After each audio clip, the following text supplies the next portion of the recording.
En esencia les voy a hacer una remembranza de lo que es el Sistema Nacional Anticorrupción, que es una, vamos a llamarlo así, una figura novedosa en México, en virtud de que antes el derecho disciplinario, si bien existe ex ante, lo cierto es que ahora se han hecho esfuerzos por parte de las autoridades para crear un sistema más robusto y eficaz para combatir este flagelo tan pues desagradable que lacera a nuestros países, que es la corrupción.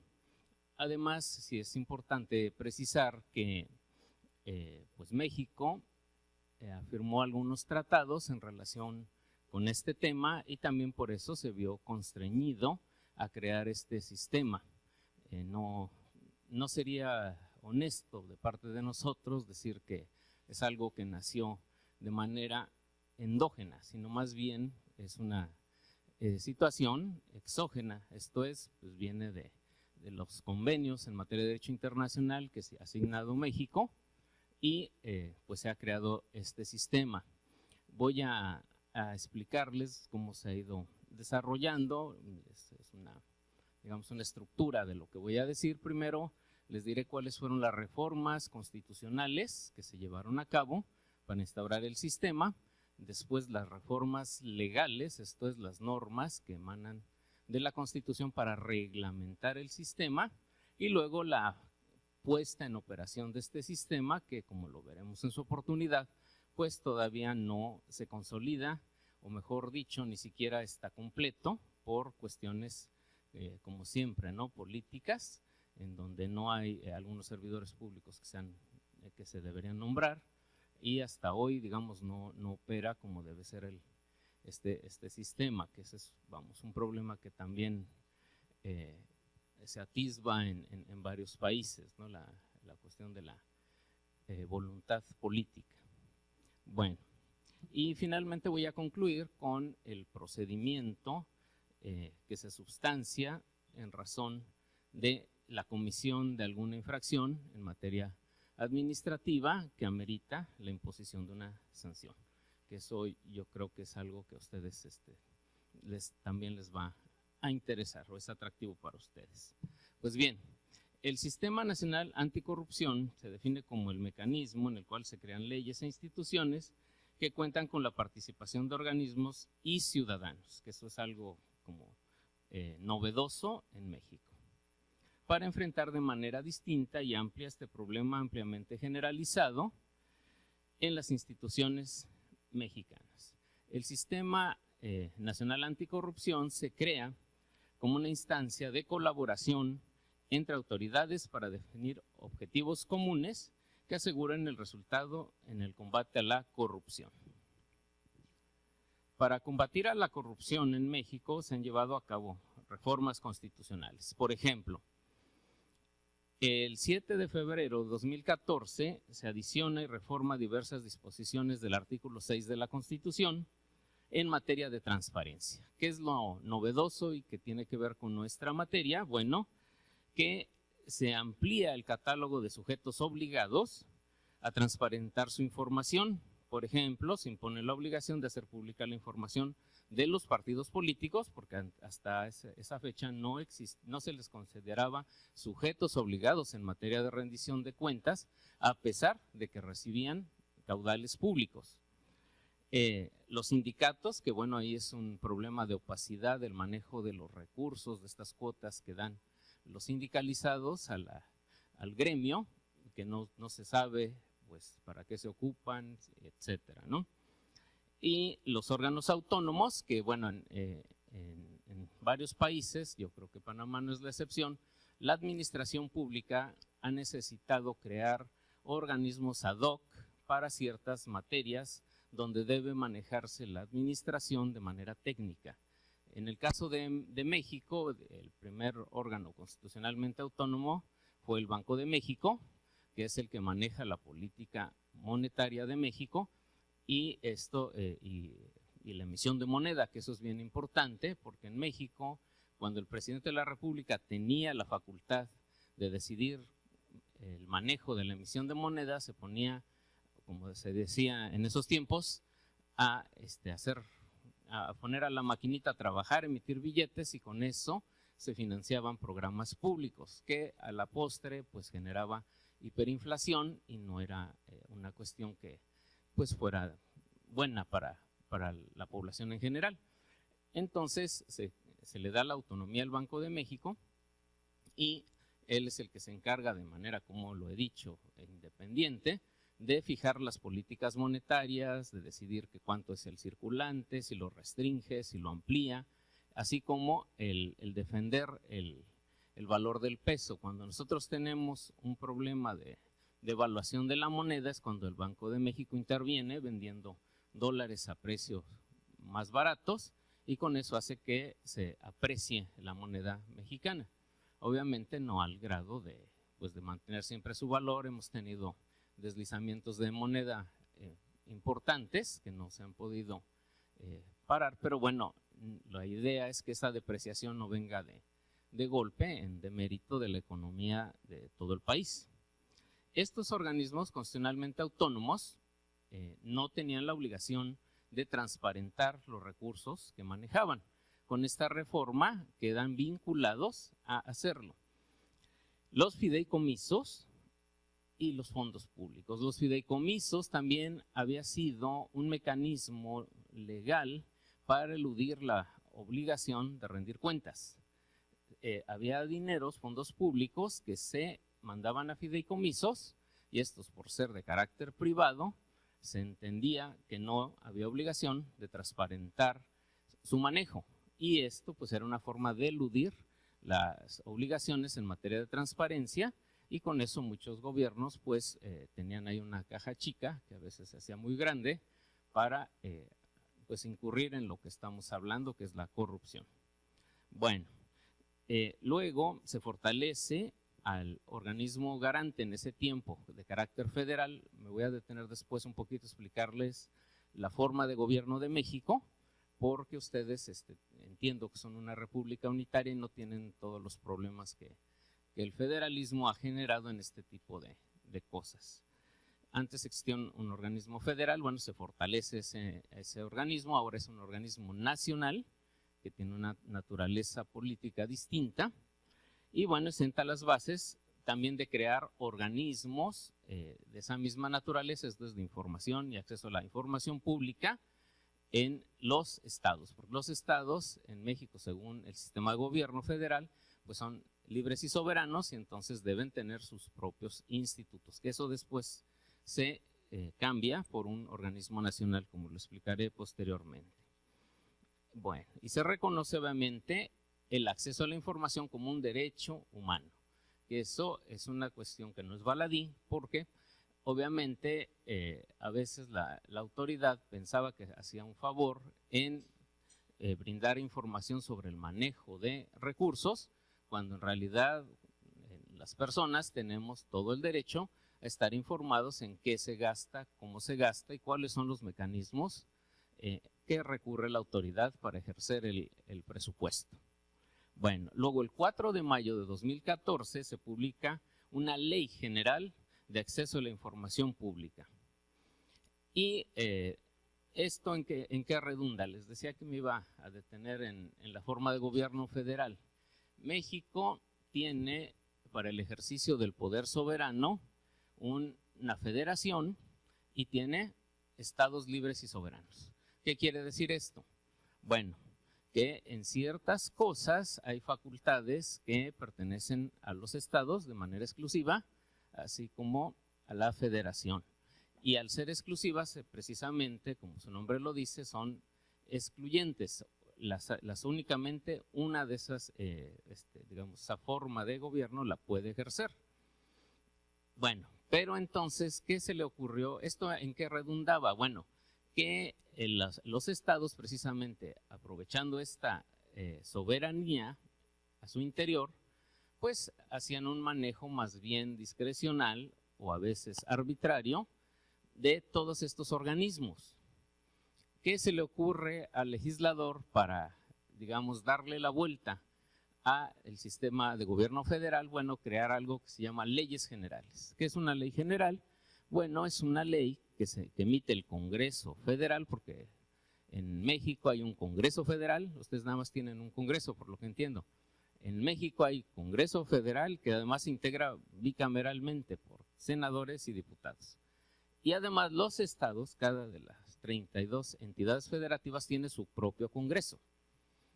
Entonces, ¿qué hacen? Bueno, dicen, bueno, vamos a crear como una ley marco que establezca los límites de actuación y las directrices por las cuales se puede legislar en esta materia. ¿Con qué idea? Bueno, que no se diga, por ejemplo, a nivel federal, que los fideicomisos sí deben rendir cuentas, pero Puebla, ejerciendo su soberanía, su Congreso diga no, los fideicomisos no. La ley general que hace establece directrices a las cuales deben ceñirse los congresos estatales para emitir sus leyes en estas materias. Y eso, digamos, es un golpe de timón, por decirlo de alguna manera, para combatir la corrupción, porque el sistema de gobierno federal en muchas ocasiones precisamente daba ciertos, vamos a llamarle así, rendijas para que los gobernadores de los estados ocuparan esa facultad soberana y eludieran el cumplimiento de estas normas. Con la ley general, el Congreso del Estado queda vinculado a legislar de esa manera y no puede hacerlo de otra. Eso, desde el punto de vista del federalismo, es muy discutible, pero bueno, digo, de un federalismo dual, porque no existe una sola forma de gobierno federal. La forma de gobierno federal dual, entonces, se refiere a que hay una separación total entre las facultades de la federación y de los estados, pero hay federalismo participativo, que es el que se está tratando de instaurar con este tipo de normas, y por eso es importante citarlo. Bueno, para el año 2015 se publica en la Gaceta Oficial el decreto por el que se reforman y adicionan diversas disposiciones de la Constitución mexicana en materia de combate, ahora sí, a la corrupción. Entre estas destacan 4 reformas a la Constitución. La primera, se crea un sistema nacional anticorrupción en el artículo 113 constitucional, que en esencia dice: el Sistema Nacional Anticorrupción es la instancia de coordinación entre autoridades de todos los órdenes de gobierno competentes en la prevención, detención y sanción de responsabilidades administrativas y hechos de corrupción, así como en la fiscalización y control de recursos públicos. Aquí, ¿qué podemos destacar? Si se dan cuenta, se introduce ya en este Sistema Nacional de Anticorrupción que haya prevención, esto es, no nada más yéndonos un poquito a nuestra materia, que se castigue a quien cometa un acto de corrupción, sino que también ya es una obligación que las autoridades prevengan. Se trata ya de una política de corregir ex ante estos abusos y no como normalmente se hace, que es ex post. Bueno, la detección, esto es detectar dónde hay conductas de corrupción, y por eso es que se crea una estructura que les voy a describir posteriormente, y la sanción, que eso es bueno, algo que ya conocemos. Y también habla de la fiscalización y control de recursos públicos, esto es, a los órganos encargados de fiscalizar el uso de recursos públicos se les dan facultades más amplias de las que tenían antes, porque, como decía, ¿qué ocurría?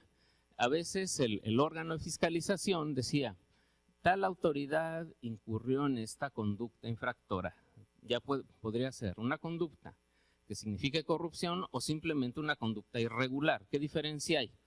Una conducta de corrupción significa, bueno, que está, digamos, lucrando con las facultades de la autoridad para beneficio propio. Pero hay ocasiones en que eso no ocurre, simplemente se le dice a la autoridad: mira, este dinero lo vas a destinar a infraestructura carretera, pero la autoridad dice: no, es que ahorita infraestructura carretera no necesito, mejor voy a invertir esto en la compra de computadoras. Obviamente esto tiene un telón de fondo, ¿no? Tal vez, ¿qué ocurre en México? Bueno, que a veces hay algo que le llaman los moches.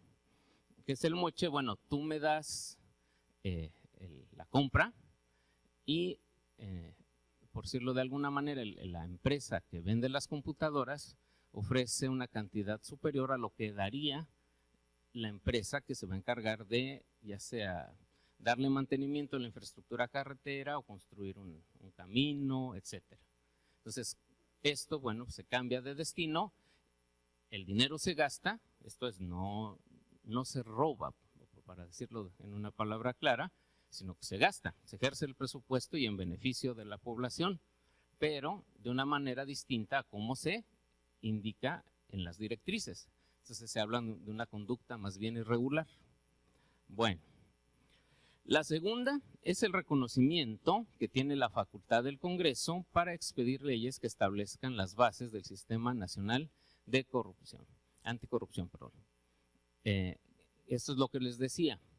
Se pone en la Constitución para que no haya una impugnación de las normas que emanen de este sistema, que el Congreso General, esto es el de México, el de la Federación, Cámara de Diputados y Senadores, insisto, emita normas que les dije que se llaman generales. Esto es, que establezcan los marcos de actuación para el Sistema Nacional Anticorrupción, porque el Congreso, per se, por el sistema de gobierno federal que tenemos, pues esa facultad no la tenía. Se pone de forma expresa para garantizar que no se vaya a impugnar esas normas y se declare posteriormente su inconstitucionalidad por precisamente invadir alguna esfera de actuación de los congresos estatales. La tercera, establece la responsabilidad de los servidores públicos y los particulares que incurran en actos de corrupción. Esto es, se amplía el espectro de sanción, porque antes solamente eran susceptibles de castigarse a los servidores públicos, pero como ustedes, digamos, deben tener una idea, aquí en Panamá no creo que pase eso, pero obviamente, ¿quién corrompe? Bueno, se corrompe el servidor público, pero también lo corrompe el particular, el que da los moches, como decíamos, la empresa que se presta de una computadora que vale 5 pesos a facturarla en 10 y si la empresa cobra sus 5 pesos y los 5 que restan, pues se los reparten entre la empresa y el servidor público. Entonces, esta reforma me parece harto importante porque también hace susceptibles o son sujetos de sanción los particulares. Tan es así que el título cuarto de la Constitución mexicana se denomina de la responsabilidad de los servidores públicos particulares vinculados con faltas administrativas graves o hechos de corrupción y patrimonial del Estado. El artículo 109 de la Constitución, en resumen, dispone que los servidores públicos y los particulares que incurran en responsabilidad frente al Estado van a poder ser sancionados con lo siguiente. En primer término, aquí es una clara división que ustedes deben manejarla muy bien, de la cuestión de las responsabilidades en que puede incurrir un servidor público, una autoridad, ¿verdad? Y un particular. Hay 4, ¿verdad?, responsabilidades que existen, que es la política, la administrativa, la penal y la civil. Entonces, la fracción primera dice que se va a imponer mediante juicio político las sanciones indicadas en el artículo 110. ¿Cuáles las sanciones que establece el 110? La destitución del servidor público y su inhabilitación para desempeñar funciones, empleos, cargos o comisiones. Bueno, esto es algo como que se conoce en Estados Unidos como el impeachment. Es un juicio político. Esto es por conductas irregulares de las autoridades exclusivamente, porque aquí no podemos incluir a los particulares, por responsabilidades más bien políticas. ¿Qué ejemplo podemos poner de esto? Puede ser que un gobernante que ustedes quieran diga, a ver, tratando de trasladarlo aquí a Panamá, diga, hay aquí alcaldías, ¿no? Bueno, las alcaldías para no estar gastando dinero en elecciones, yo los voy a designar. Bueno, eso es materia de responsabilidad política. ¿Por qué motivo? Porque se va en contra de un principio esencial de la república, que es la democracia. Las personas deben tener la oportunidad de elegir a sus autoridades. Y si una autoridad diversa, digamos, so pretexto de ahorrar dinero, dice, las voy a designar yo, que bueno, el telón de fondo es obviamente que quiere tener puras personas adictas o afines a él, bueno, está rompiendo con un principio de la democracia que es esencial en cualquier estado democrático. Eso es materia de responsabilidad política. Y ahí la sanción va a ser inhabilitar a la persona y destituirla si aún está en el cargo. Bueno, la siguiente es la comisión de delitos. Por parte, dice, de cualquier servidor público, particulares que incurran en hechos de corrupción, van a ser sancionados en los términos de la legislación aplicable. Esto es, aquí se abre la puerta para legislar criminalmente, no solamente por delitos cometidos por servidores públicos, sino lo que les decía, por particulares. Aquí es como una llave de entrada para que el legislador ordinario emita normas en materia penal donde describa tipos penales que establezcan la comisión de delitos en materia de corrupción y obviamente su sanción respectiva. Y la siguiente, se van a aplicar sanciones administrativas a los servidores públicos por actos u omisiones que afecten la legalidad, honradez, lealtad, imparcialidad y eficiencia. Esto es, la columna vertebral de la administración pública y del ejercicio del poder en general se debe basar en estos principios que me he referido: el obedecer las normas, el no incurrir en corrupción, en siempre ver por el bien de la generalidad, el no cargar la tinta para un lado u otro, que es la imparcialidad, y la eficiencia, esto es hacer rendir los recursos de la mejor manera. Bueno, ¿qué sanciones hay en materia administrativa? Pues la amonestación, la suspensión, la destitución e inhabilitación. Y también hay sanciones económicas que se deben establecer de acuerdo a la ley. Esto lo remite a la norma. Aquí lo que es de especial importancia es que en el caso de las personas jurídicas colectivas o personas físicas que cometan faltas administrativas, más bien en las personas morales, puede ser una sanción la suspensión de sus actividades o de plano la liquidación de esa empresa. Una muerte civil de la persona jurídica colectiva por haber sido creada ex profeso para cometer actos de corrupción. Si se advierte que esa empresa siempre está incurriendo en esto, la sanción a la empresa per se es liquidarla o disolverla. Y bueno, el último párrafo habla de la responsabilidad en materia civil, que es más bien del Estado cuando con motivo de alguna conducta irregular causa un daño en particular, el particular puede acudir al Tribunal Federal de Justicia Administrativa para reclamar el pago del perjuicio que se le ocasionó por esa conducta irregular, que se basa en una responsabilidad objetiva.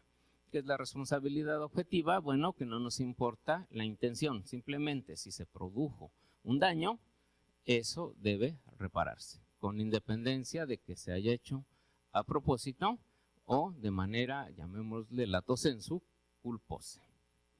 Bueno, y la última reforma de este Sistema Nacional Anticorrupción es el que amplía y fortalece las facultades de fiscalización de la Auditoría Superior de la Federación. Esto está en el artículo 79, que dispone que la Auditoría Superior de la Federación de la Cámara de Diputados va a tener autonomía técnica de gestión de sus atribuciones, que eso es bien importante, y para decidir sobre su organización interna, funcionamiento y resoluciones. Esto es, ¿qué ocurría ex ante? Bueno, el órgano superior de fiscalización que pertenece a la Cámara de Diputados o al Congreso del Estado, siendo una entidad federativa, investigaba la aplicación adecuada de los recursos conforme a los lineamientos que existían en las leyes de egresos.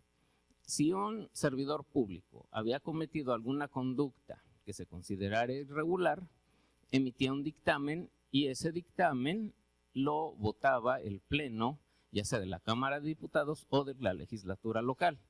¿Qué pasaba? Pues como siempre la política impedía la sanción de estas personas. Digo, no es un secreto, lo puedo decir con toda confianza. Bueno, pues a veces que se decía, bueno, un presidente municipal que había cometido actos de corrupción, ya le tenían su dictamen donde se le podía iniciar un procedimiento en materia de responsabilidad por manejo ilícito e irregular de recursos.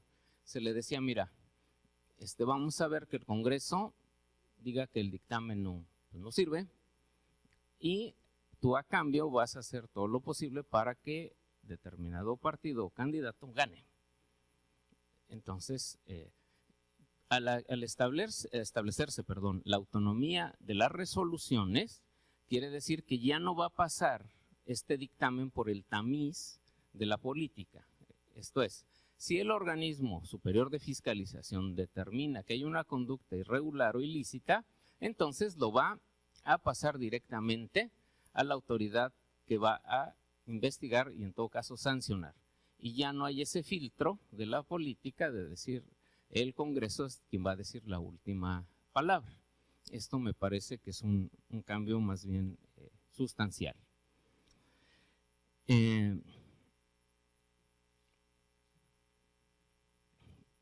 ¿Cuáles son los principios rectores? Porque bueno, como ustedes saben, estando en un Estado constitucional democrático, es necesario que la actividad que se va a ejercer por parte de las autoridades tenga principios rectores, que es el marco de actuación de estas autoridades. Bueno, es legalidad, definitividad, imparcialidad y confiabilidad. Bueno, la legalidad, ustedes la entienden muy bien, es ajustarse a las normas que rigen su actuación. No es jurídicamente válido ni constitucionalmente válido el fiscalizar y hacerlo, vamos a llamarlo así, brincándose las normas que enmarcan la actuación de la autoridad, un poquito como lo que sucede en materia criminal, que la policía, ¿verdad?, no puede o no debe torturar a una persona con tal de obtener la información que necesita para investigar un hecho criminoso, sino que debe respetar los derechos humanos y, digamos, mediante técnicas de investigación averiguar la verdad de los hechos, pero sin brincarse, ¿verdad?, todos estos derechos humanos que son el marco de actuación de cualquier autoridad y el límite al núcleo irreductible de la persona. La definitividad, esto es, solamente va a poder ejercer sus atribuciones la autoridad una vez que se hayan agotado todas las instancias correspondientes. Esto es, si bien es verdad, una autoridad que fiscaliza puede hacer observaciones, lo cierto es que también se le debe dar la oportunidad al servidor público de solventarlas, porque en muchas ocasiones no es que se haya incurrido en un acto de corrupción o de conducta irregular, sino que existe alguna confusión en cómo se está informando a la autoridad fiscalizadora el motivo por el cual se está ejerciendo el recurso de manera distinta. O puede haber hasta, se me ocurre un lapsus calami, ¿no?, que en lugar de ponerle a la hoja el rubro de infraestructura carretera se le ponga salud, pero es un simple error pues de pluma o error de dedo, como decimos y ahora con la computación.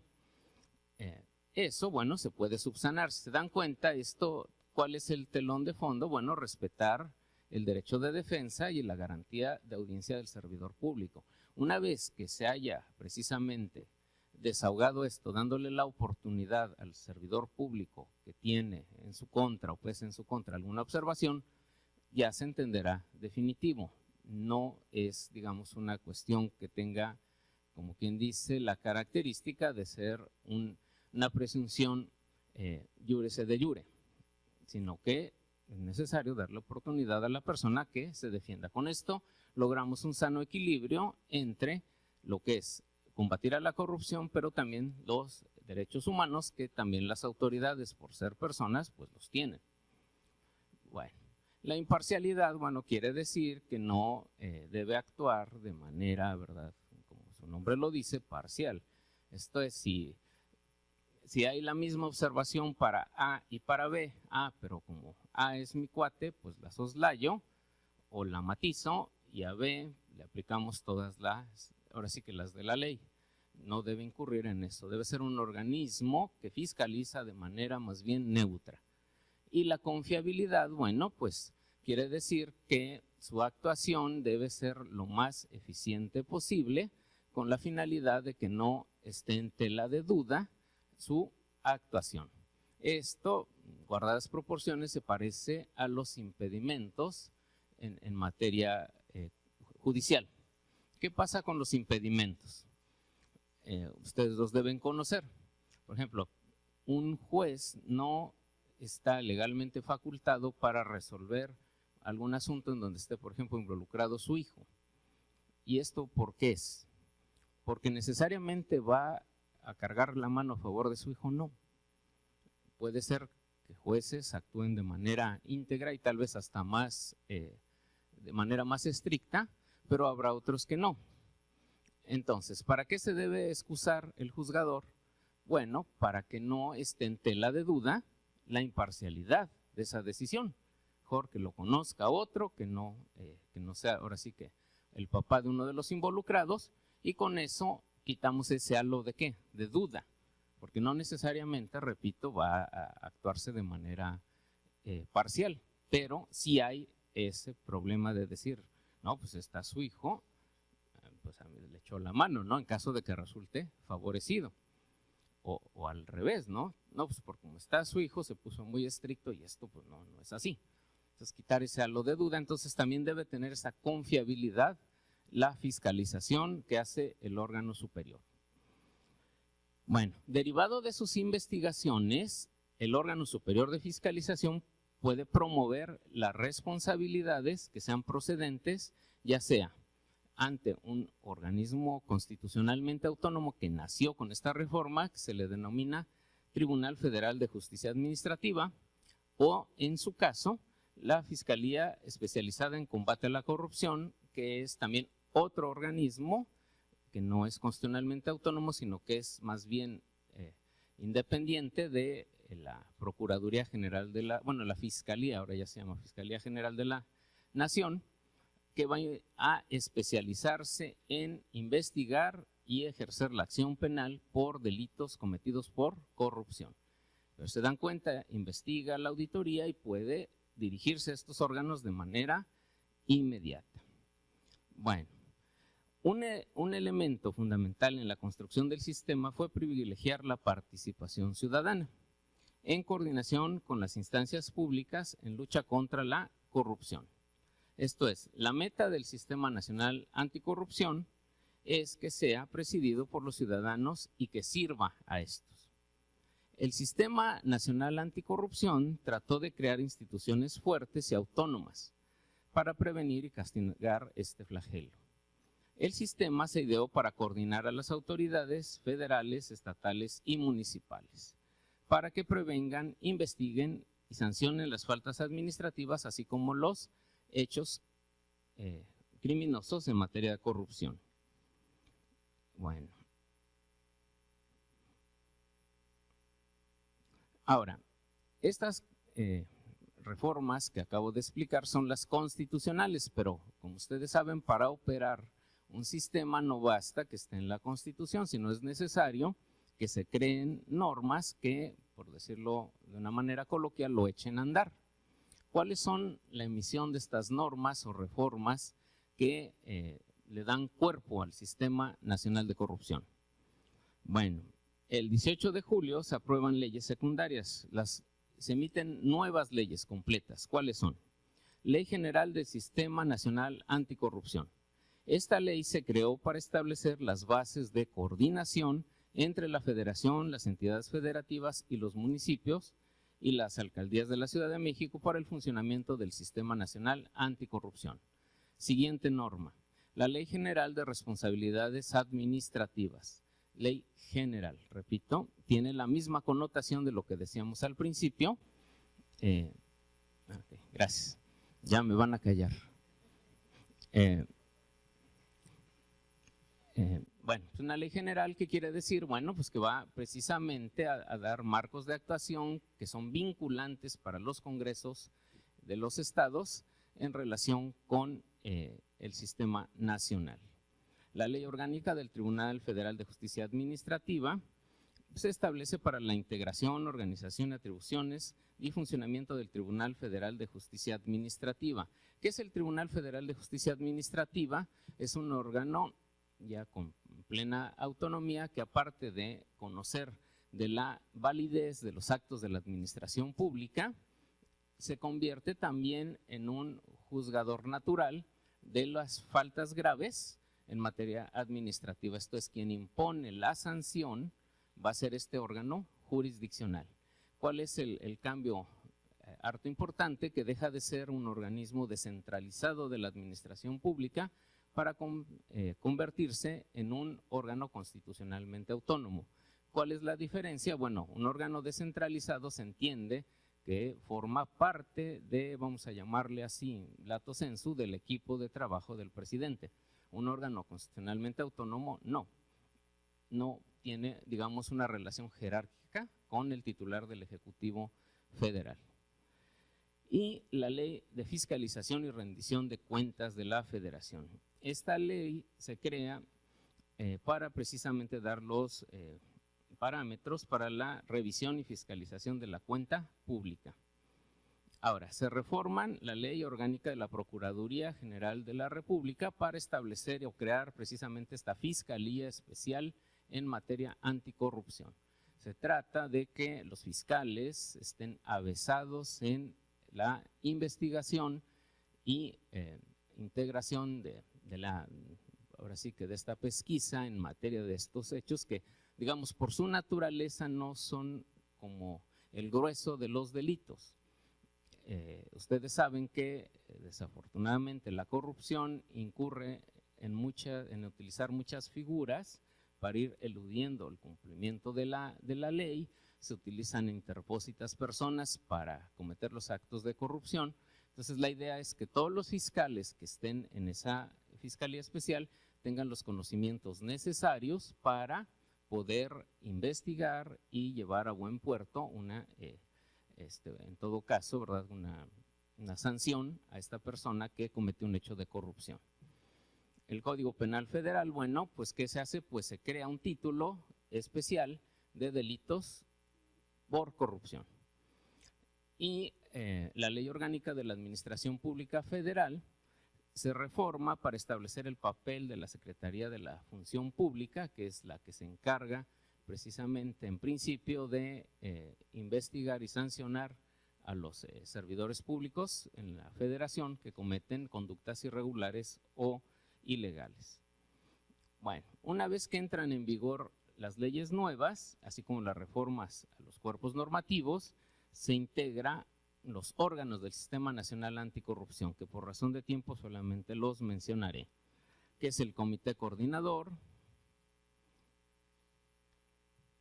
el Comité de Participación Ciudadana, el Comité Rector y los sistemas locales anticorrupción, que no es otra cosa sino que es replicar el sistema nacional con sistemas estatales anticorrupción, con las mismas figuras, Fiscalía Especializada, Tribunal de Justicia Administrativa y todo lo que he dicho, replicarlo en los estados.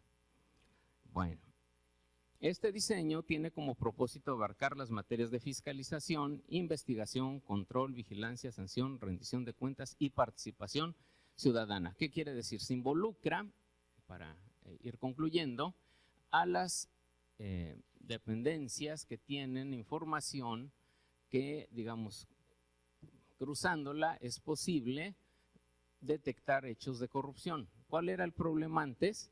Bueno, que la auditoría tal vez, digamos, advertía ciertas irregularidades, pero no eran del ámbito de sus facultades. Entonces, esa información se la guardaba porque no era jurídicamente válido el compartirla, por ejemplo, con la Procuraduría si veía la comisión de un hecho criminoso. Eso lo tenía que investigar y a partir de una noticia criminis, ya sea de la dependencia en la que la persona estaba o por un particular que advirtiera esta cuestión, pero si no, nada se podía hacer. En cambio, haciendo este sistema nacional, se integran a las dependencias que tienen información y también facultades para investigar y sancionar y prevenir las conductas anticorrupción. La idea es precisamente que estén intercomunicados, que se establezcan manuales de operación, que se comparta información con la finalidad de ¿qué? Pues de ir armando un rompecabezas, que es el que normalmente hay cuando existen conductas irregulares y se pueda atacar de manera más frontal a la corrupción. Y es harto importante este Comité de Participación Ciudadana porque son no funcionarios públicos, sino personas civiles, vamos a llamarles así, o que no tienen relación con la administración pública, ni con los congresos, ni con el Poder Judicial, que están ahí, ¿verdad?, fungiendo como una especie de supervisor de que este sistema funcione. En principio podríamos decir que sí, por lo menos estas personas han estado puyando, por decirlo de alguna manera, en que las cosas se hagan bien. Algo que me pareció loable es que lo primero que dijeron es que no querían sueldo, que debería ser a título gratuito, porque las cosas no son casuales. Les asignaron muy buenos salarios a este Comité de Participación Ciudadana. Esto obviamente pues es como una invitación a hacerse que no ven las cosas, pero ellos han actuado bien y dicen no vamos a cobrar un peso. También se había destinado un dinero bastante grande para la adecuación y construcción, si no mal recuerdo, de un edificio de primer mundo para ellos. Dijeron no queremos este edificio, o sea, vamos a trabajar en condiciones más bien modestas, porque pues lo que tratamos es de combatir la corrupción, no estarla alentando. Cuando se iban a nombrar los magistrados de este tribunal al que yo me refería, que iban a conocer sobre la substanciación y sanción de conductas graves de la administración, el presidente de la República es el que le corresponde nombrarlos y los debe ratificar el Senado. ¿Qué pasó? Que el proceso de selección de estos magistrados que envió el presidente de la República no fue transparente, no existe una convocatoria, no sabemos si esas personas que estaban designadas por el presidente pues tenían cierta relación o vínculo con la administración pública y por lo tanto pues ya de entrada había una duda, ¿verdad?, de su actuación que eventualmente pudieran tener. Este comité dijo, necesitamos que transparenten el currículum vitae de cada uno de estas personas, ver qué nexos tienen, ¿verdad? Porque a veces, ¿cuál es el problema? Que luego crea susceptibilidad los apellidos de ciertas personas, que dice uno, no, pues parecería que hay un vínculo y lo mejor va a ser averiguar bien y cuál fue su proceso de selección. ¿Por qué? Porque tal vez existan personas que tengan la misma o una mejor capacidad técnica, esto es estudios más robustos para poder ejercer el cargo, pero bueno, como no se apellidan de alguna manera, bueno, pues no son ni siquiera tomados en cuenta, o ni siquiera se les dio la oportunidad de llevar su documentación para que se analizara las currícula. Entonces, este comité protestó y bueno, pues por ese motivo está atorado a la ratificación en el Senado y parecería que se va a instaurar un sistema más transparente de selección de los magistrados que van a formar parte de este sistema. Y bueno, pues en razón del tiempo, que ya me excedí, perdón, no continúo, pero bueno, podemos en las preguntas complementar lo que quedó en el tintero. Muchas gracias. Muchas gracias, doctor. Continuamos entonces con la presentación del doctor Manuel Rojas Fonseca, que hablará sobre los principios de legalidad en el procedimiento disciplinario. Una mención breve sobre la hoja de vida del doctor Fonseca. El doctor Fonseca cursó licenciatura en Derecho en la Universidad Nacional Autónoma de México. Es un servidor público en la Corte Suprema de Justicia de la Nación por mucho tiempo. Ha dictado conferencias, ciclos de conferencias y mesas redondas sobre juicio de amparo por el Colegio de Secretarios de Tribunales y Juzgadores del primer distrito del Poder Judicial de la Federación. Secretario del Séptimo Tribunal Colegiado en materia de trabajo del primer circuito, secretario del Juzgado del primer distrito en materia de administrativa en el Distrito Federal de México, juez del Distrito del Estado de Baja California Sur, juez tercero del Distrito del Estado de Sinaloa, visitador judicial A del Consejo de la Judicatura Federal y actualmente magistrado del Tercer Tribunal Colegiado en materia administrativa del Sexto Circuito, y ocupa el cargo de magistrado del circuito a partir del año 2000.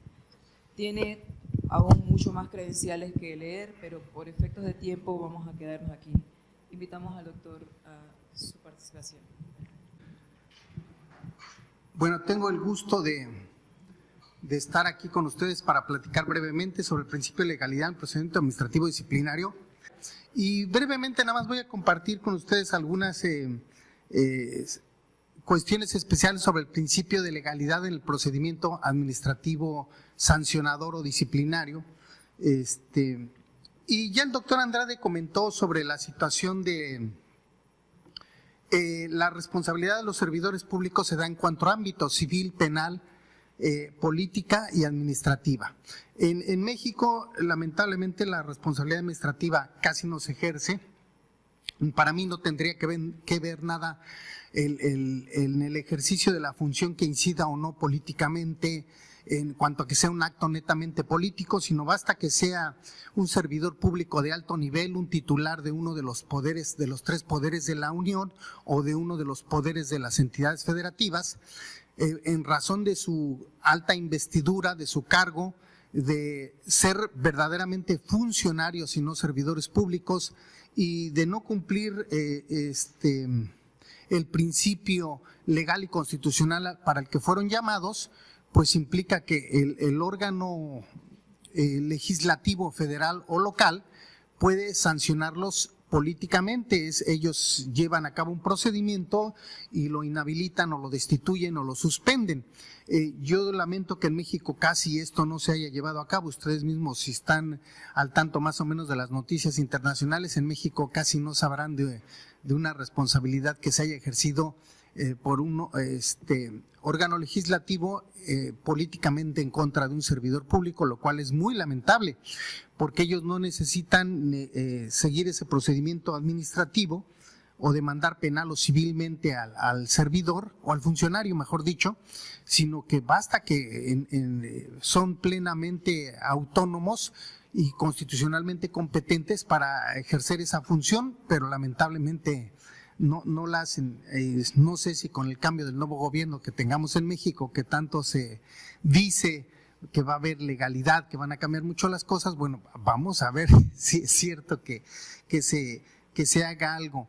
En México la tradición en este aspecto era que había un cambio de gobierno del titular del Ejecutivo Federal y él sancionaba, ¿verdad?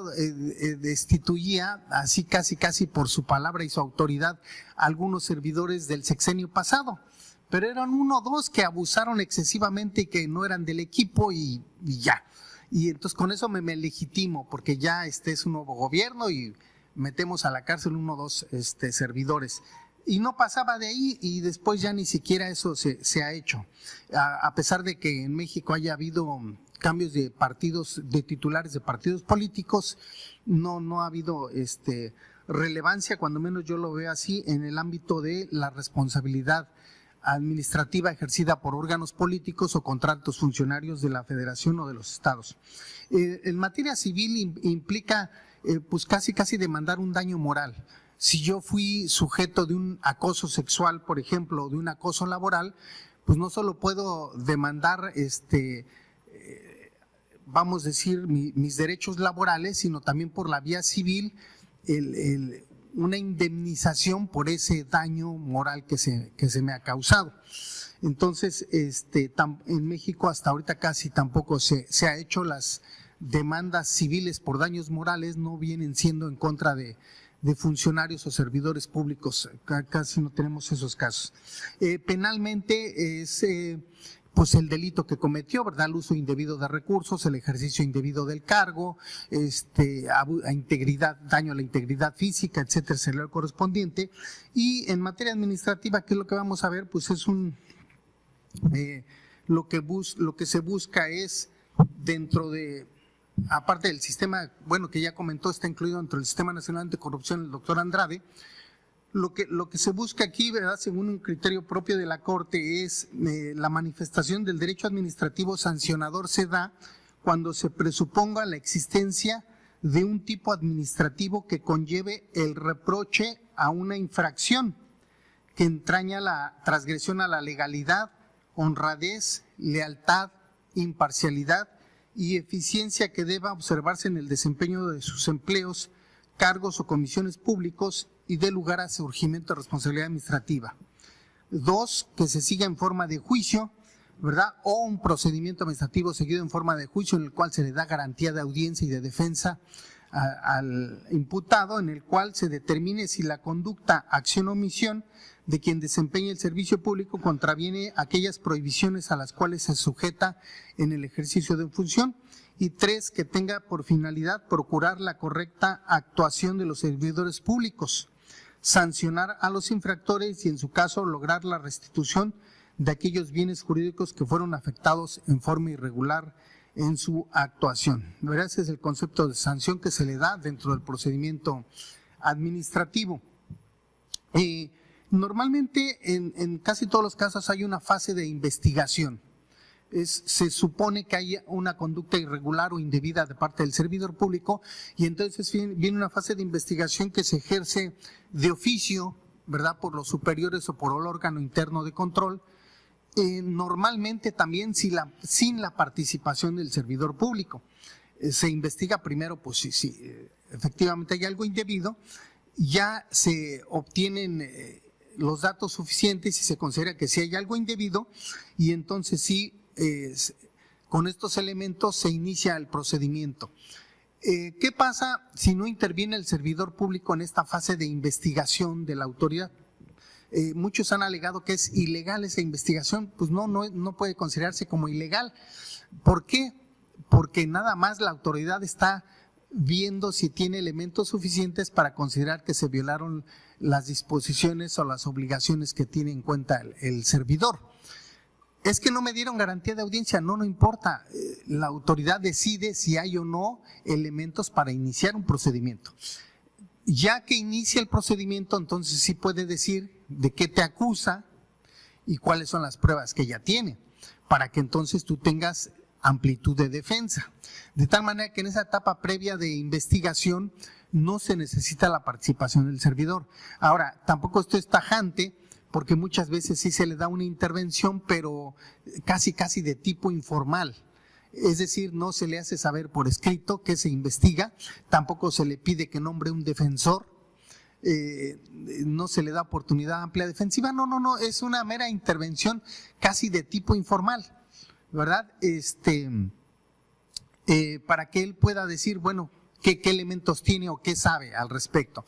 Entonces, es importante hacer notar que en esa fase de investigación previa al inicio del procedimiento administrativo de responsabilidad, no se sigue el principio de legalidad, ni la autoridad está obligada a llevarlo a cabo, porque no tiene ninguna repercusión en el ámbito jurídico del servidor.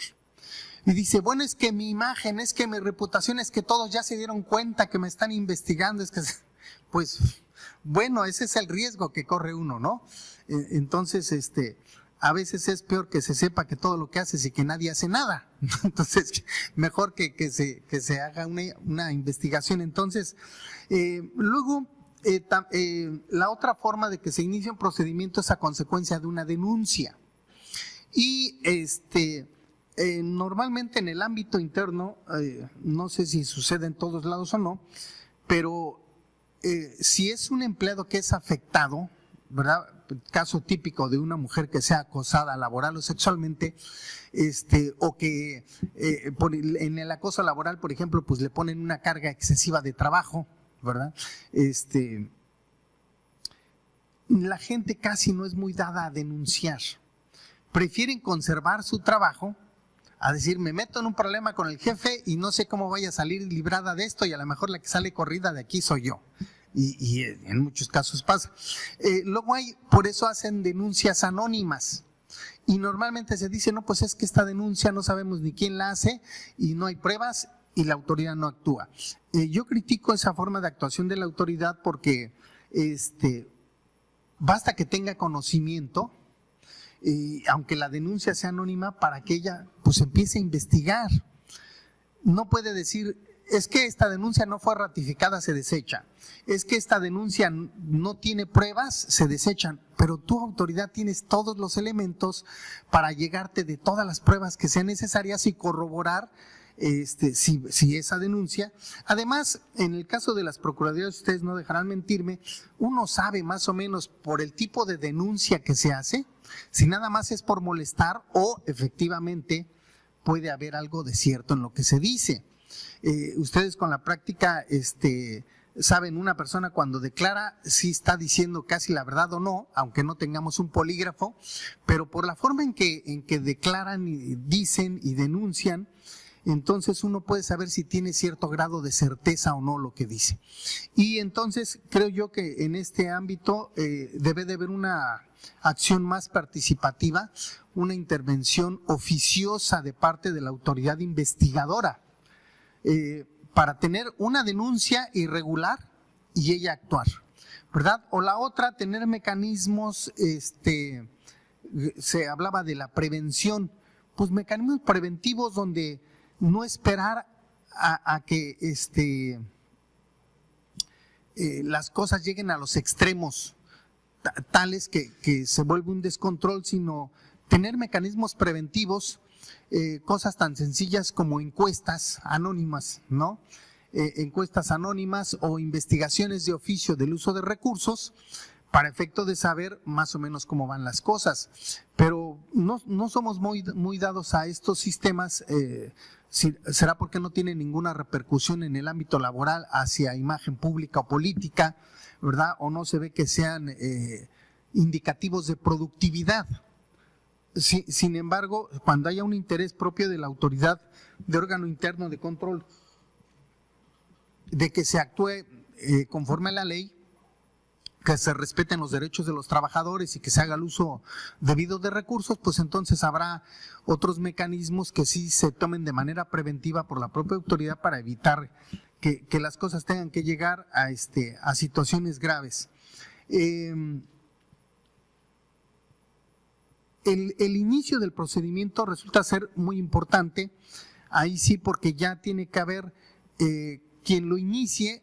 Hay que tener cuidado que sea la autoridad competente, ¿verdad? Porque luego se hace del conocimiento de la denuncia del servidor, pues quien no es el competente para iniciar el procedimiento. Al rato él se defiende y entonces alega la falta de competencia de quien inició el procedimiento o quien impuso la sanción o quien intervino en alguna fase del procedimiento que no es una autoridad competente, y pues con esto gana. ¿Y por qué gana? Por la existencia de un vicio formal, de que no, la autoridad que inició el procedimiento, que le hizo saber, no era la competente, o alguna autoridad no competente intervino en el procedimiento, o incluso lo más grave sería que quien resolvió pues tampoco es la competente, ¿no? Era competente para iniciarlo y sustanciarlo, pero no para resolverlo. O a su vez era la competente para resolverlo, pero no para iniciarlo y sustanciarlo. Hay que tener mucho cuidado porque sobre este tema es lo que la ley exactamente diga, y si la ley no lo dice, bueno, pues buscar la manera de justificar la competencia muy bien del funcionario que actúa, de justificar que es competente para iniciar y substanciar el procedimiento y después que es competente también para resolverlo. El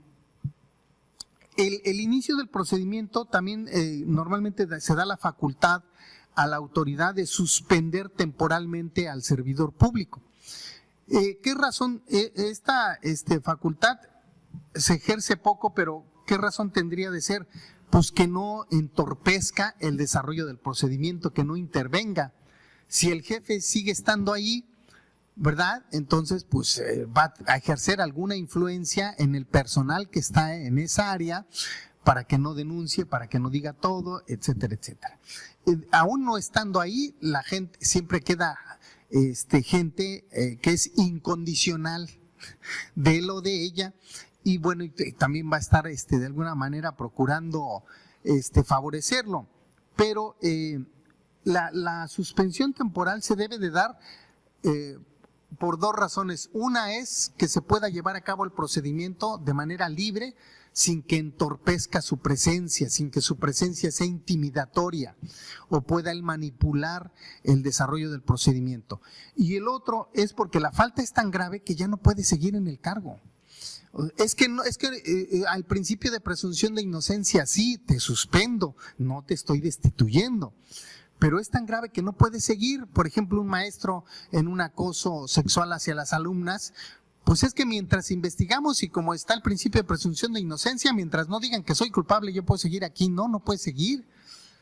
Porque es tan grave eso de que se te acusa, que lo mejor es que haya una suspensión, que no estés ahí y después se determinará si eres o no responsable. Entonces, se garantiza de esta manera que la conducta irregular o impropia o ilegal no se siga llevando a cabo. Y entonces, esta suspensión temporal también debe de justificarse amplia y debidamente, y es un error que luego se comete, que se determina la suspensión temporal, pero no se justifica. No, pues es una resolución. ¿Por qué te suspendo temporalmente y doy todas las razones? Y eso no implica que todo lo que se te acusa o que se dice de ti es real, no, simplemente es yo justifico que quiero llevar el procedimiento sin que tú intervengas o entorpezcas y pueda yo hacer uso de todos los documentos y de toda la información y las pruebas testimoniales que pueda yo allegarme del caso. O la otra es, pues es que como a lo mejor ya sabes que te vas, pues eres peor o sigues haciendo lo que estás haciendo, entonces tampoco te suspendo. Hay otros valores o otros principios que hay que tutelar, que son necesarios. Podría ser el adecuado manejo de los fondos públicos o la situación de estabilidad del personal que justifica que no estés ahí mientras se resuelve de manera definitiva tu situación. Y para esto, hoy en México existe lo que se llama garantizar el mínimo vital. Como yo te suspendo, te tengo que dar una cantidad mínima de tus ingresos para que sigas subsistiendo mientras se resuelve en definitiva. Y aproximadamente es el 30% de sus ingresos. Entonces, mientras estás suspendido, vas a cobrar el 30% de tus ingresos hasta que se resuelva en definitiva. Entonces, a su vez, si el servidor es suspendido sin garantizarle el mínimo vital, él puede demandar que se le dé ese mínimo vital que incluye los servicios de seguridad social o de servicios de salud, no sé cómo lo llaman acá, que siga gozando de esos derechos y teniendo el 30% de sus ingresos. Algo muy importante dentro del el acuerdo o la resolución, pues es un acuerdo, una determinación de inicio del procedimiento, es que se le haga saber exactamente al servidor público cuál es la conducta de la que se le acusa y en qué norma está prevista esa obligación que no ha cumplido, ¿verdad? Porque aquí se cumple el principio de taxatividad o tipicidad, ¿verdad? Tiene que estar prevista en alguna norma tu obligación y tu responsabilidad que has incumplido. Y te tengo que decir en ese acuerdo de inicio qué conducta es la que se te reprocha y en qué norma está prevista. Aquí hay algo importante sobre el principio de tipicidad. Se dice aquí que las leyes de México no lo violaban porque se diga que constituye una infracción a dicha normativa la transgresión a la obligación de cumplir el servicio encomendado y abstenerse de cualquier acto o omisión que cause su suspensión o deficiencia, o implique abuso o ejercicio indebido de su empleo, cargo o comisión, y que no se viole ese principio de tipicidad, pues se señalan claramente las conductas constitutivas de responsabilidad. Y fíjense por qué se tiene duda de si se señalan o no claramente, porque se dice, tienes obligación de cumplir el servicio encomendado. ¿Y cuál es ese? De abstenerte de cualquier acto o omisión que cause suspensión o deficiencia o implique abuso o ejercicio indebido del empleo, cargo o comisión. Y entonces más adelante señala esta tesis de la segunda sala de la Suprema Corte de Justicia de la Nación, dice, pues para realizar el proceso de adecuación típica basta acudir al reglamento, manual o nombramiento en que se consignan las obligaciones a que está sujeto cada servidor público, a fin de verificar cuáles son las conductas que está obligado a desplegar en el adecuado ejercicio de sus funciones. Y es ahí en el reglamento, manual o nombramiento donde está cuáles son tus responsabilidades. O nosotros hemos en diversas sentencias decir, en razón de la función misma del cargo, tú no puedes alegar que no sabías cuál era tu responsabilidad ni cuáles eran tus obligaciones. Solamente por el cargo mismo es este cargo qué funciones propias tiene, ¿verdad? Y no es que tienen que estar previstas en un manual, en un ordenamiento, en un reglamento. Y sobre eso es importante también que muchas veces se les acusa de que no cumplieron un manual de procedimientos, no lo acataron. Pero resulta que ese manual de procedimientos nadie lo conoce. Nunca se le notificó al servidor público. Entonces, ¿qué se pasa? Pues se viola el principio de legalidad. ¿Cómo me dices que yo violé un procedimiento que está en un manual al que nunca me notificaste? Yo ni siquiera sabía que existía. Y entonces, ¿verdad? Incluso es más grave la situación. Esos manuales en México decimos que tiene, o esas circulares, etcétera, todas esas disposiciones que obligan a los servidores públicos deben de estar publicadas en un periódico oficial. Nosotros le llamamos Diario Oficial de la Federación. Si están publicados en ese periódico, como las leyes, como los reglamentos, bueno, pues entonces no puedes alegar tu desconocimiento. Y si no, es cada que ingrese un servidor público, pues se le entrega y firma de recibido, ¿verdad? O cada que cambia de su puesto, de su función también. ¿Y qué pasa si nunca se ha hecho? Pues nunca es tarde para hacerlo, informarle cuáles son los manuales, las circulares, etcétera, las obligaciones que él tiene a su cargo. Y si no, procurar de alguna manera que haya sea evidente y claro que en razón del cargo cuáles son sus obligaciones o de qué debe de abstenerse. En materia política es un poco complejo porque sabemos que se cumple mucho el principio de obediencia y de jerarquía. Y entonces pues ¿cómo no lo voy a hacer si me mandó el jefe? ¿Verdad? Pues sí, pero ya compete o no a tu responsabilidad. Y entonces vemos muchos asuntos en los cuales que se les acusa de violar determinadas normas o principios o funciones, pero que no corresponden a su cargo. Simplemente es que era la práctica o lo usual que el superior ordenaba que se hiciera determinada conducta. Pues sí, pero eso no implica que sea mi obligación. Entonces es harto difícil en muchos casos y aquí había que atender a cada caso específico a decir, ¿era tu obligación o no? ¿Era tu deber o no? ¿Era tu responsabilidad o no? Y depende del lado en que yo esté, de la autoridad o del servidor, pues voy a alegar que no era mi responsabilidad, ¿verdad? Que no era mía sino de otra persona, o en su defecto probar que sí era tu responsabilidad, simple y sencillamente porque está inherente al cargo o porque era una función que regularmente venías haciendo. Y ahora que salen malas cosas no puedes decir que no es tu responsabilidad cuando lo has hecho por varios años. Entonces, en fin, son cuestiones así que ya tienen que justificarse, no tanto en el inicio sí es cuál era la conducta que se te reprocha y dónde está tipificada o prevista, no solo en una ley, sino más allá en el nombramiento, en la circular, en el acuerdo correspondiente, en la normatividad interna, etcétera. Tener cuidado de que haya sido de su conocimiento. Y ya al dictar la resolución definitiva, pues entonces sí justificar que la conducta sí está tipificada, ¿verdad? Y entonces que violaste la norma correspondiente. La citación también al inicio del procedimiento es muy importante, que cumpla el principio de legalidades. Hay que tener mucho cuidado y capacitar a los notificadores, no sé cómo les llamen aquí, allá en México son actuarios o notificadores, de que lo emplazan al inicio del procedimiento, y entonces que esa notificación cumpla todas las normas correspondientes a la legalidad de una notificación. Te busco y no estás, entonces te dejo un citatorio y te cito al día siguiente, y al día siguiente si no estás, pues entiendo la diligencia con la persona que ahí está en ese domicilio, pero que me corroboró que sí tú vives ahí. Y yo como notificador razono ampliamente qué le entregué y por qué sí justifico que ese es el domicilio en que tú vives, y por qué sí tengo la certeza y la seguridad que esa persona te va a entregar la notificación, ¿no?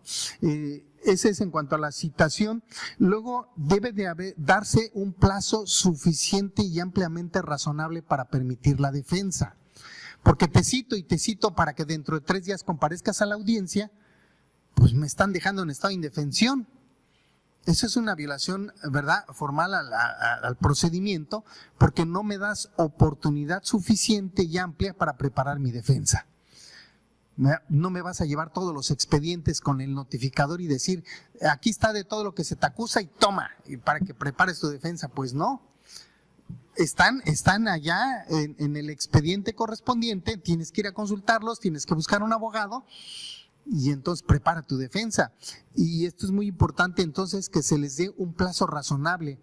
¿Qué pasa si ya no se dio el plazo razonable? Pues se hace una diferencia, se difiere la audiencia de juicio y se le vuelve a notificar que hubo un diferimiento precisamente para que tenga oportunidad de preparar su defensa. Es ideal que la ley misma establezca cuál es ese plazo razonable, pero si ese plazo no está establecido en ley, pues darlo con suficiente anticipación. Y aquí tiene que ver incluso en qué situación está el servidor público. Por ejemplo, si él no trabaja en el área central, sino en una lejana, ¿verdad? Pues también hasta considerar esa situación de que tenga tiempo y todo. La otra es la defensa. Él tiene el derecho a un defensor, pero ¿qué pasa si no es asistido por un defensor?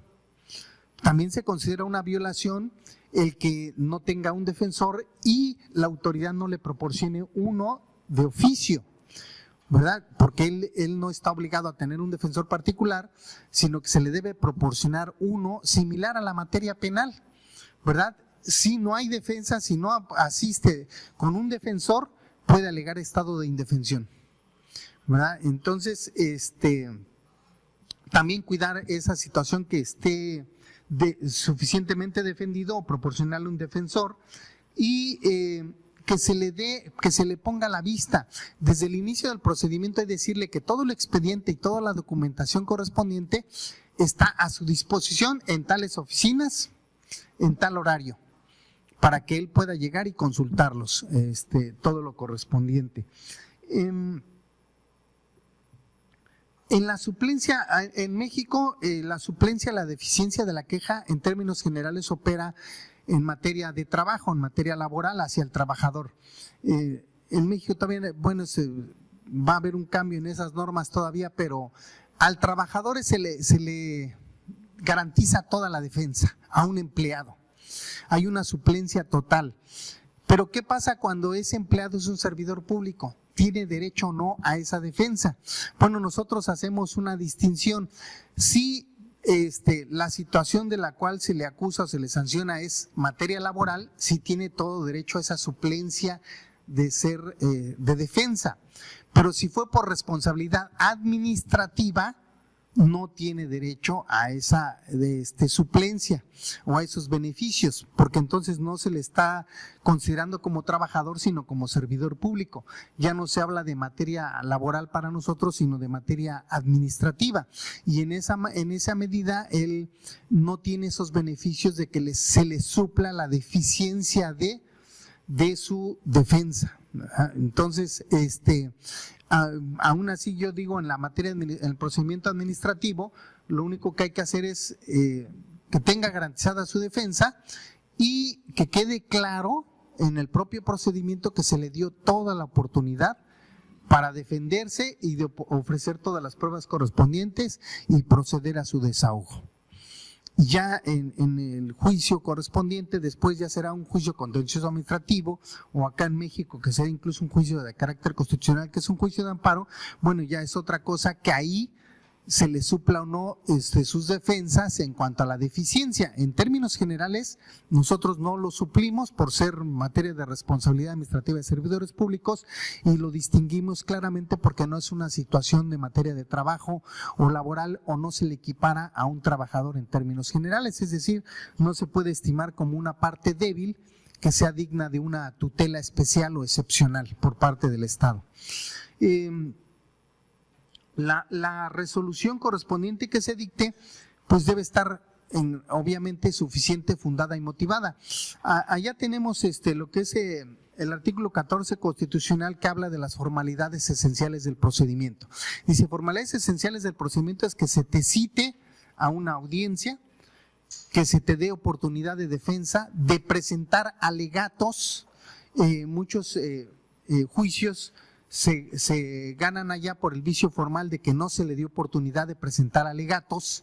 Entonces nosotros lo consideramos una etapa importante, no solo la citación, la etapa probatoria, sino los alegatos de juicio, y que se dicte una resolución de acuerdo a los principios de congruencia y exhaustividad, ¿verdad? Entonces que se te dé respuesta a todas tus pruebas, a todos tus argumentos de defensa, y aún así se determine la resolución correspondiente justificando de qué se te acusó, qué norma prevé la sanción correspondiente y la obligación, y entonces que tú incumpliste, y tener mucho cuidado, porque a veces el juicio nada más versa mucho en eso, en la graduación de la pena, que se tome en cuenta la individualización, es decir, tu antigüedad, tu grado de preparación, tu nivel de ingresos, ¿verdad? Todo ese conocimiento similar a la materia penal, que tiene que ver con la individualización de la pena, eso es igualito es en materia administrativa. Nosotros, de hecho, los principios de la materia penal que son aplicables al procedimiento administrativo sancionador los equiparamos, ¿verdad? Siempre y cuando no sean incompatibles. Y entonces que tenga en la resolución tener mucho cuidado en todos esos elementos para individualizar la sanción del servidor público. Es no solamente ya cometiste esta conducta, sino ahora justificar primero si fue grave o no fue grave. Y si fue grave, pues entonces ¿por qué justifica incluso una destitución? Porque parece algo sencillo o no, pero también hemos tenido muchos casos en que la autoridad pierde el juicio porque se le dice: no justificaste por qué la conducta es grave o no, y no justificaste la proporcionalidad de la sanción. Y entonces vuelve a emitir una resolución y no lo vuelve a justificar, y otra vez y no lo vuelve a justificar. ¿Qué hace la autoridad? Desiste de sancionar. ¿Por qué? Porque no sabe graduar la magnitud de la sanción. Entonces la calificación de si es leve o es grave la conducta tiene que justificarla, y después todos los elementos del caso que tiene en cuenta para sancionar. ¿Por qué también vemos este tipo de situaciones que pasan? Porque a veces lamentablemente vemos que la autoridad que investiga o que sanciona no es imparcial. A veces atiende también a lineamientos que se le dan: a fulano de tal hay que despedirlo, o pertenece a otro partido político o a otro gobierno, y pues contra él toda la carga de la ley. Y entonces la autoridad se ve forzada a buscar una responsabilidad donde no lo existe, ¿verdad? O en el otro caso pues sería no investigar o no sancionar adecuadamente. Entonces eso habría que cuidarlo mucho en el dictado de de la resolución, nosotros tenemos también otro criterio de que el denunciante no puede impugnar esa resolución. Si resulta que al servidor público no se le sanciona o se le sanciona de una manera leve, el denunciante no está legitimado para impugnar eso, porque no es su contraparte. Es decir, está legitimado para denunciar, está legitimado incluso para intervenir en el propio procedimiento y ofrecer pruebas, porque puede ser hasta, de alguna manera puede ser afectado, pero no para decir impugnar legal, jurisdiccionalmente, la sanción mínima o la no sanción. ¿Por qué? Porque esta facultad corresponde única y exclusivamente al Estado. Y como es una función propia del Estado, él no puede intervenir. ¿Qué podría hacer? Bueno, pues si por la vía civil consideraste que fuiste afectado, pues demanda un daño moral. Si hay un delito que se considera que se cometió en tu contra, pues demanda por la vía penal. Pero no sé si sucede aquí en Panamá, pero en México es común que cuando dos partes en un juicio, dos partes iguales actare demandado, uno de ellos es afectado por la actuación del juzgador, pues entonces se va en responsabilidad administrativa contra el juzgador pensando que con eso puede cambiar el sentido de su resolución jurisdiccional adversa. No, son cosas totalmente independientes. En tu procedimiento jurisdiccional tendrás todos los recursos y medios de defensa que estimes pertinentes, pero en el procedimiento administrativo de responsabilidad lo único que haces es poner en conocimiento del Estado la conducta irregular y él decidirá si sanciona o no. Y en materia jurisdiccional también es muy delicada la situación, porque está lo que se conoce como el arbitrio o la facultad jurisdiccional. Es decir, el juez tiene que decidir qué tanto valor le da a las pruebas, cómo aprecia los hechos y entonces cómo resuelve. ¿Y esto es materia de responsabilidad? No, en términos generales no es materia de responsabilidad administrativa. ¿Cuándo sí es materia de responsabilidad administrativa? Cuando actúas de manera notoria y evidente en contra de la ley, en contra de las constancias de autos o en contra de una jurisprudencia. ¿Verdad? Casos extremos, pues apliques una ley derogada, ¿no? Estás aplicando una jurisprudencia que ya no está vigente, o debiste de aplicar una que sí estaba vigente, o no te fijaste que en el expediente están las pruebas y tú dices que no probó. Bueno, esos sí son casos de notoria y evidente ineptitud, lo llama acá nuestra ley orgánica, ineptitud, que si se ejerce la situación de responsabilidad administrativa contra un funcionario que ejerce materialmente funciones jurisdiccionales, tiene que tenerse mucho cuidado en que ese no es el juicio. Ahí no se va a ver la valoración de las pruebas propias del juicio, sino solamente la conducta del juzgador, y esta no se puede juzgar por su facultad de libre apreciación de valor de las pruebas y de resolver conforme su arbitrio, sino que tiene que evidenciarse de manera clara que actuó en contra de la ley o de la jurisprudencia o con un notorio descuido al no haber valorado las pruebas correspondientes. También en México tenemos algo que se llama la caducidad. Se ha obligado ya a las autoridades administrativas que no tengan al servidor en un estado de indefinición, de que alarguen el procedimiento y lo alargan y lo alargan y lo alargan. No, allá una vez que se acaba el periodo de pruebas tienen 45 días hábiles para resolver. ¿Y qué pasa si no resuelven en esos 45 días? Pues opera la caducidad, ya no pueden resolver.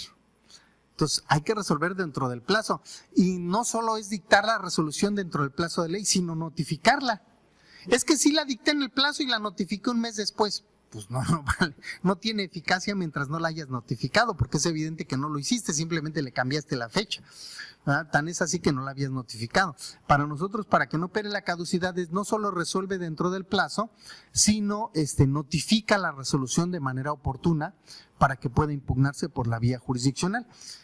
Aparte de este procedimiento administrativo interno, ya comentó algo el doctor Andrade, está el Tribunal de lo Contencioso Administrativo, que es tanto a nivel federal como estatal. Son tribunales administrativos que resuelven jurisdiccionalmente las inconformidades que en contra de las resoluciones de servidores públicos en los que se les sanciona. ¿verdad? Y después de todo eso ya habría el juicio de amparo directo, que se van ante los tribunales colegiados de circuito, excepcionalmente la Suprema Corte de Justicia de la Nación, si hubiera un tema de inconstitucionalidad de leyes donde se puede todavía impugnar, es decir, hay una vía jurisdiccional ordinaria en materia administrativa y después de esa vía jurisdiccional ordinaria, el juicio de amparo que todavía se revisa esa resolución solamente jurisdiccional. Pues estas son algunos tintes, algunas pláticas, algunos breves comentarios o apuntes sobre el tema. Muchas gracias.